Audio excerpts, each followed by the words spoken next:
بسم اللہ الرحمن الرحیم۔ اتوار کی خصوصی سوال و جواب کی نشست میں آپ کا استقبال، آپ کا خیر مقدم ہے۔ السلام علیکم ورحمۃ اللہ وبرکاتہ۔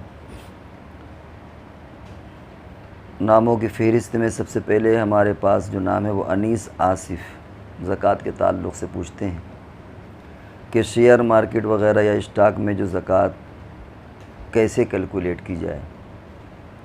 اس میں جس دن آپ کو زکوٰۃ نکالنا ہے، خاص طور سے جب آپ کا ٹائم پورا ہوتا ہے، تو اس میں دیکھ لیں کہ شیئر کس ریٹ کا چل رہا ہے، اسٹاک مارکیٹ کہاں پر پہنچی ہے، اس اعتبار سے آپ اس کی قیمت نکال کر کے اس کی زکوٰۃ لگائیں، کیونکہ بہرحال وہ آپ کا مال ہے۔ اس میں ایک اور سوال ہے کہ جن لوگ جو امپلائی ہوتے ہیں ان کا پروویڈنٹ فنڈ کٹتا ہے تو اس پر زکوٰۃ کا کیا حکم ہے؟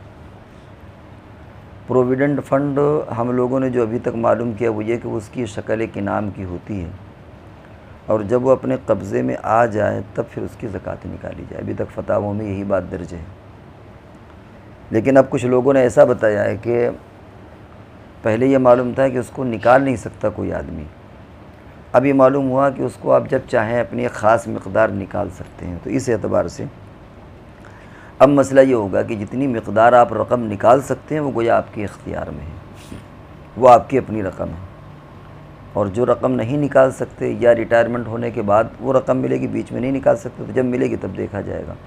تو اب جتنی رقم آپ نکال سکتے ہو اس میں آپ کا اختیار ہے، اتنی رقم کی آپ زکوٰۃ دے دیں، کیونکہ وہ آپ ہی کا مال ہے اور آپ کے اختیار میں ہے وہ، اور آپ کے قبضے میں بھی، چونکہ اکاؤنٹ میں جو مال ہوتا ہے وہ قبضہ ہی کہلاتا ہے، تو وہ قبضے میں، تو اس لیے اس کی زکوٰۃ دے دے جتنا آپ کے اختیار میں نکالنا ہے۔ جنید احمد انہوں نے کچھ فوٹو بھیجے ہیں جن میں کچھ پوچھا ہے کہ آج کل قطرات جو پیشاب کے قطرے آتے ہیں اس میں کیا حکم ہوگا، اور کئی اس میں شقیں لکھی ہیں، وہ شاید سب پڑھ کے سنائے تو آپ کو الجھن کا باعث بھی ہوں گی۔ اس میں ایک ہے نوجوانوں کی صحت خراب ہو رہی ہے اور کیا بغیر استبرا کے یہ شاید وہ پاک نہ ہو سکیں پیشاب کے جو قطرات آتے ہیں۔ بعض لوگ ایسے ہوتے ہیں جن کو اس کی ضرورت نہیں ہے، بعض لوگ ایسے ہیں کہ بس تھوڑی بہت ضرورت ہوتی ہے، اور کسی کو یہ کہ زیادہ ضرورت ہوتی ہے۔ پھر انہوں نے کچھ کتابوں کے حوالے بھیجے ہیں، اور حضرت تھانوی علیہ الرحمہ کا بھی اور احسن الفتاویٰ کی بھی ایک آدھ عبارتیں نقل کی ہیں، جس میں کہیں پر بہت مبالغے کا ذکر ہے اور کہیں پر سرسری چیز کا ذکر ہے۔ حضرت ابو ذر غفاری رضی اللہ تعالیٰ عنہ کے حوالے سے بھی شاید کوئی عبارت ہے، یا کسی اور صحابی کے بارے میں، کہ جب پیشاب کی چھینٹوں والی وعید آئی کہ پیشاب کی چھینٹوں سے بچو، تو وہ کسی شیشی یا بوتل میں پیشاب کرتے تاکہ چھینٹیں نہ آئے، تو دوسرے صحابہ نے اس پر نکیر کی کہ اتنا اہتمام کی ضرورت نہیں، اتنا زیادہ پھر آدمی پریشان ہو جائے گا۔ بہرحال خلاصہ یہ کہ جو آج کل پیشاب کے قطرات ہیں اس سلسلے میں کیا کریں۔ اس میں بیماری بھی ہوتی ہے اور لوگوں کو شک بھی ہوتا ہے، شک کے مریض بھی بہت ہے، اور اپنے آپ کو شک کے مرض سے بچانا چاہیے۔ اس سلسلے میں معتدل رائے یہ ہے کہ نہ ہی بالکل آزادانہ طور پر رہے کہ کوئی اہتمام ہی نہ کرے ان کا، اور پیشاب کے بعد استبرا جو ہوتا ہے خاص طور سے اس کو بالکل ترک کر دیں، اور نہ بہت اتنا زیادہ مبالغے کی ضرورت ہے کہ آدمی پریشان ہو جائے کہ صاحب وہ سونٹے دبائے نکالے پھر ٹیشو پیپر رکھے پھر یہ کرے پھر وہ کرے، تو اس میں پھر الجھن کا شکار ہو جائے گا، شیطان کا کھلونا بن جائے گا، وہ شیطان اسے پریشان کر کے رکھ دے گا۔ لہذا ہلکی پھلکی نجاست تو یوں بھی معاف ہے بعض اعتبار سے، تو اگر آدمی کو یہ محسوس ہو رہا ہے کہ میں شک کے دائرے میں پہنچ رہا ہوں اور شیطان میرا کھلواڑ بنا لے گا، تو پھر ایسے موقع پر اتنا زیادہ ضرورت زیادہ مبالغہ کہ جس میں دقتیں پیدا ہوں، پریشانی پیدا ہوں، وہ نہ کریں، بس اہتمام کر لے اس کا، اور ہمیں مشورہ دیں گے کہ اس کے لیے کسی عالم کے پاس جا کر پریکٹیکل سمجھ لیں۔ ہم بہت ساری چیزیں پریکٹیکل آپ کو ویڈیو میں نہیں سمجھا سکتے، پریکٹیکل ہمارے پاس کچھ بچے آئے، آپ نے اپنا وہ نہیں لکھا آپ کہاں کے ہیں، لیکن ہمارے یہاں مسجد میں کچھ افراد بچے آئے تو ان کو ہم نے پریکٹیکل سمجھایا، تو الحمدللہ بہت مطمئن ہے وہ، اور وہ شکلیں ہیں جن میں بہت زیادہ نہ مبالغہ ہے اور نہ بالکل چھوٹ ہے کہ اس کی کوئی اہمیت ہی نہیں ہے۔ سیب بھویشر یہ پوچھتے ہیں کہ اگر میں فون تفسیر و قرآن یوٹیوب سے سنتا ہوں آڈیو فارم میں، کیا سجدہ آنے پر سجدہ کرنا واجب ہے؟ اگر میں سفر میں سنتا ہوں تو پھر وہاں سجدہ کیسے کروں؟ سجدہ تو بعد میں بھی کیا جا سکتا ہے، کہ فوراً ضروری نہیں ہوتا، کبھی وضو ہے یا کبھی وضو نہیں ہے تو بعد میں کر لے، وضو ہے موقع نہیں تو بعد میں کر لے سجدہ۔ البتہ یوٹیوب یا تفسیر وغیرہ میں جو قرآن ہے اس میں علماء کا اختلاف ہے۔ پہلے علماء کے جو مسائل عام طور سے فتاوے ان میں یہ ہے کہ اس پہ سجدہ نہیں ہے، کیونکہ انہوں نے اسے آواز بازگشت مانا ہے۔ لیکن ظاہر ہے کہ خیال ایسا ہوتا ہے کہ اس زمانے میں یہ کیسیڈیں اور اس طرح کا معاملہ شاید رائج نہیں تھا۔ اگر وہ فقہاء یہ سب دیکھ لیتے کہ بالکل ہم سے اچھا قرآن آڈیو میں ہم سنتے ہیں امام حرم وغیرہ کے، تو ایسا لگتا ہے کہ وہ ضرور کہتے ہیں کہ اس پر سجدہ ہونا چاہیے، کیونکہ قرآن سننے کے تمام اثرات، تمام فوائد جو ویسے خارج میں ہوتے ہیں وہ ایسے ہی طاری ہوتے ہیں۔ اس کو پرندوں کی طرح اس آواز کو تشبیہ دینا یا آواز بازگشت سے یہ مناسب معلوم نہیں ہوتا، اس لیے احتیاط اسی میں ہے۔ بلکہ آپ اسے ضروری بھی کہہ سکتے ہیں، لیکن بہت اگر ان کی رعایت کریں اختلاف کی تو احتیاط اسی میں ہے کہ ایسی شکل میں بھی آپ سجدہ کر لیں، اور موقع نہ ہو تو بعد میں سجدہ کریں۔ نور محمد مہاراشٹر کے ستارے پوچھتے ہیں کہ میرا سوال ہے کہ مرغے کی ٹانگ کھانا جائز ہے، کیکڑا کھانا کیسا ہے، سوکھی مچھلی کھانا، جھینگا کیسا ہے، سب کئی چیزیں انہوں نے پوچھ ڈالی۔ مرغے کی ٹانگ کھانا جائز ہے، کوئی حرج نہیں ہے۔ کیکڑا کھانا امام ابو حنیفہ رحمۃ اللہ علیہ کے یہاں مکروہ ہے، باقی بعض ائمہ کے یہاں جائز ہے۔ اور سوکھی مچھلی سے مراد اگر وہ آپ جھینگا لیتے ہیں تو اس میں بھی امام ابو حنیفہ رحمۃ اللہ علیہ کے یہاں مکروہ ہے، اور بعض احناف علماء بھی اسے کراہت سے نکال کے جواز کے دائرے میں لے آتے ہیں۔ باقی ائمہ کے یہاں جب کیکڑا جائز ہے تو یہ تو ظاہر بات ہے کہ بدرجہ اولیٰ جائز ہوگی جھینگا۔ اور خود احناف میں بھی علماء کا کہیں کہیں پر اختلاف ہے، سننے میں آیا کہ بنگلہ دیش کے علماء جائز قرار دیتے ہیں کیونکہ وہاں مچھلی زیادہ ہوتی ہے۔ بہرحال اس میں اگر کراہت ہے تو اس درجے کی نہیں جو کیکڑے درجے کی کراہت ہے، ہلکی کراہت ہے، کیونکہ بہرحال اس میں کہیں نہ کہیں اختلاف ہے۔ جھینگا اسی لیے اس کو کہتے ہیں جھینگا مچھلی کا نام جڑا ہوا ہے نا اس میں، تو اس لیے بہرحال کچھ نہ کچھ اس میں خفت آ جاتی ہے، تو بعض لوگ اس کو کھا لیتے ہیں، بعض نہیں کھاتے۔ عرفہ صدیقی یہ کہتے ہیں کہ میرے پاپا حج کرنے گئے ہیں، احرام کی حالت میں چوٹ لگ گئی تھی، خون آ گیا، کفارہ؟ اس میں کوئی کفارہ نہیں، چوٹ لگ جائے خون نکل ہے اس میں کوئی کفارہ نہیں۔ کنگ خان یہ کہتے ہیں ہمارے وہ مسلمان بھائی جو دنیا و آخرت میں کامیاب تھے، وہ دن و رات کیسے استعمال کرتے تھے، ان کا وقت کاموں میں لگا رہتا تھا، اور ایسے کون کام کرتے تھے وہ؟ آج ہم لوگ ذلت کا شکار ہیں، ہم لوگ ایسا کر رہے ہیں ویسا کر رہے ہیں، رات میں دیر میں جگتے ہیں، رات دیر میں ہم لوگ سوتے ہیں، صبح دیر تک سوتے رہتے ہیں، رات دیر تک جاگتے رہتے ہیں۔ بہت سا انہوں نے معاشرے کا دکھڑا رویا ہے، بات صحیح ہے، ہم بھی وہی شکایت کرتے ہیں۔ اب وہ کوشش کرتے رہیے، بلا شبہ ملت میں جو تباہیاں ہیں، جو حالات ہیں، ان کی وجہ ہمارے اپنے اعمال ہیں، تو اس میں کوشش یہ کہ آپ امر بالمعروف و نہی عن المنکر کرتے رہیں، کوشش کرتے رہیں، مایوس نہ ہوں۔ ہر کام بندوں کے بس کا نہیں ہے، نبیوں نے بہت ساری، نوح علیہ السلام نے 950 سال کوششیں کی، ایمان لانے والے چند تھے، تو ہم بھی کوشش کرتے رہیں، باقی اللہ پر چھوڑ دیں، ہم بری ذمہ ہو جائیں۔ یا ایھا الذین آمنوا علیکم انفسکم لا یضرکم من ضل اذا اہتدیتم، میرا خیال آیات میں اگر کچھ آگے پیچھے ہو گیا ہو تو معاف کیجیے گا۔ تو اس میں بھی اللہ تبارک و تعالیٰ یہ فرماتے ہیں کہ اگر تم صحیح ہوئے تو تم اپنی بات کہتے رہو، آدمی نہیں سدھرتا وہ اس کا فعل ہے، تو آپ کوشش کرتے رہو اور مایوس نہ ہوں، اور تنہا بھی اب کم سے کم اپنے آپ کو سدھارنے کی کوشش کرنا چاہیے۔ دیکھیں معاشرہ فرد سے تشکیل پاتا ہے، اگر ایک فرد بن جائے گا، خود بخود اپنے آپ کو صحیح کر لے تو معاشرہ خود بخود صحیح ہو جائے گا۔ تو اس لیے دوسروں پر ہی نہ کہہ دینا چاہیے کہ بھائی معاشرہ ایسا، بلکہ خود صحیح کر لیں۔ آپ جلدی سوئیں، جلدی اٹھیں، انشاءاللہ اور لوگ اسی طرح کرنے لگیں گے تو معاشرہ بہتر بن جائے گا۔ بہرحال دعا کریے، ملت میں بہت سی خرابیاں ہیں فون کو لے کر کے، اور وقت کی بربادی، اور اسی طرح دیر تک جاگنا اور دیر تک سونا، یہ سب چیزیں ہیں نحوست کی ہیں، اللہ تعالیٰ پوری امت کی ان چیزوں سے بچائے۔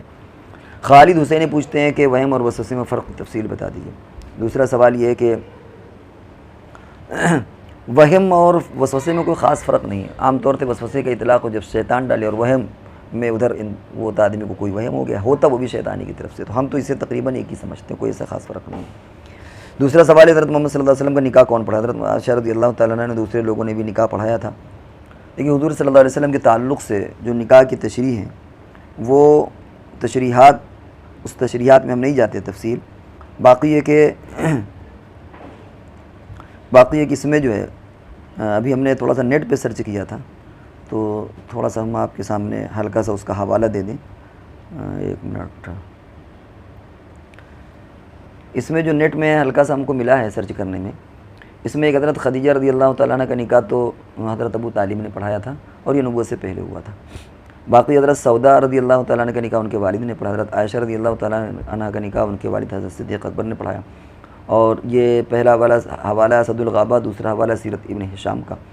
حضرت زینب رضی اللہ تعالیٰ عنہ کا نکاح ان کے بھائی نے پڑھایا، اور اس میں راجع یہ ہے کہ ان کا نکاح آسمان میں ہوا تھا اور کسی نے پڑھایا نہیں، قرآن کی آیت بھی نازل ہوئی۔ حضرت ام سلمہ رضی اللہ تعالیٰ عنہ کا نکاح ان کے بیٹے سلمہ نے پڑھا، حضرت حفصہ کا ان کے بیٹے حضرت حفصہ رضی اللہ تعالیٰ عنہ کا ان کے بیٹے حضرت عمر فاروق رضی اللہ تعالیٰ عنہ۔ حضرت ام حبیبہ کا نکاح شاہ حبشہ نے پڑھایا تھا۔ حضرت جویریہ کا نکاح بہرحال اس طرح، اور بھی آگے تفصیل ہے، مقصد یہاں پر تفصیل بیان کرنا نہیں ہے۔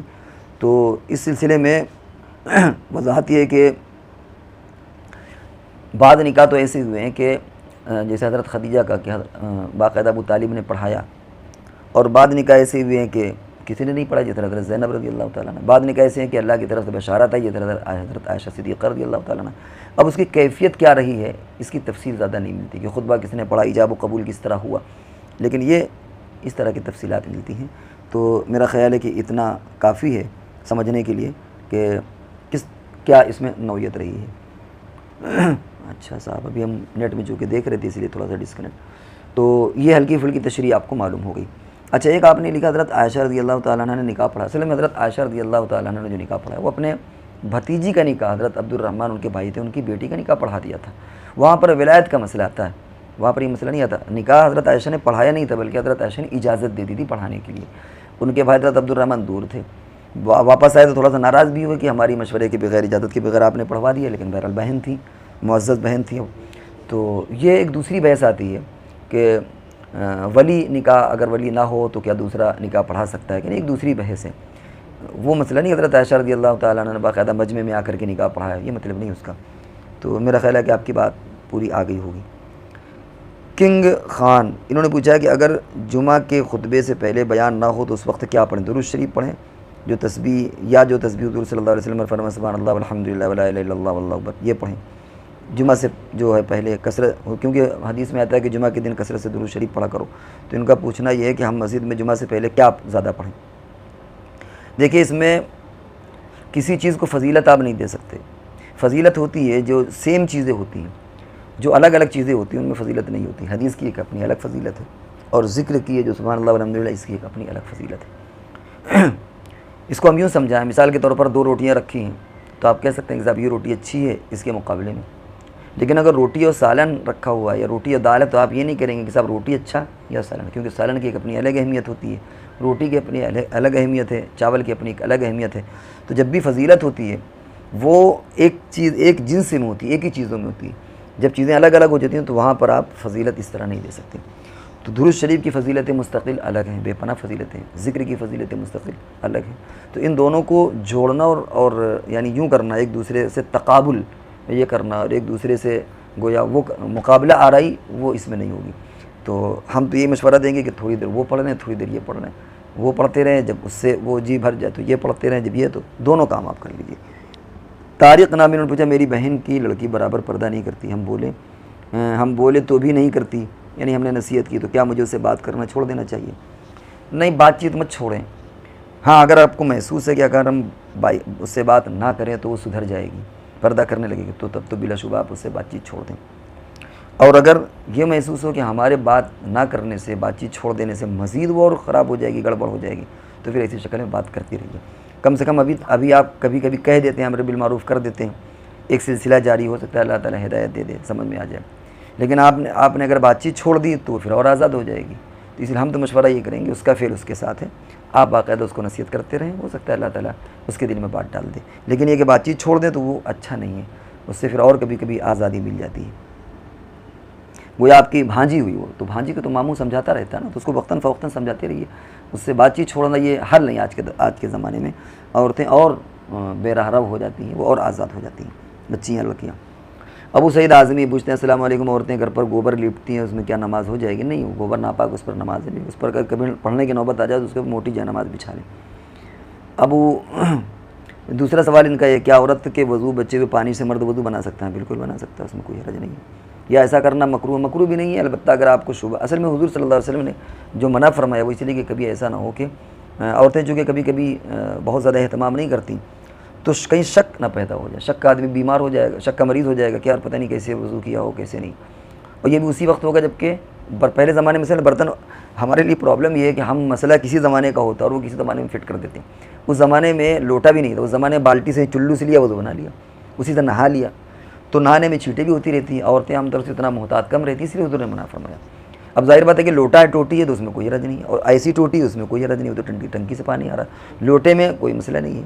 تو وضو میں کوئی ایسی بات نہیں، وہ نہانے کا مسئلہ ہے، اور وہ بھی مصلحتاً ہے کہ کہیں شک کا بیمار آدمی نہ ہو جائے، مسئلے کی روح سے کوئی حرج نہیں ہے اس میں، وہ علاج کے طور پر ہے کہ کہیں ایسا نہ ہو کہ بعد میں شیطان وسوسہ ڈالے کہ نہانے میں عورت کی چھینٹیں آئی ہوں گی اور وہ بالٹی میں، اور پھر میں اس سے نہا رہا ہوں، اس لیے۔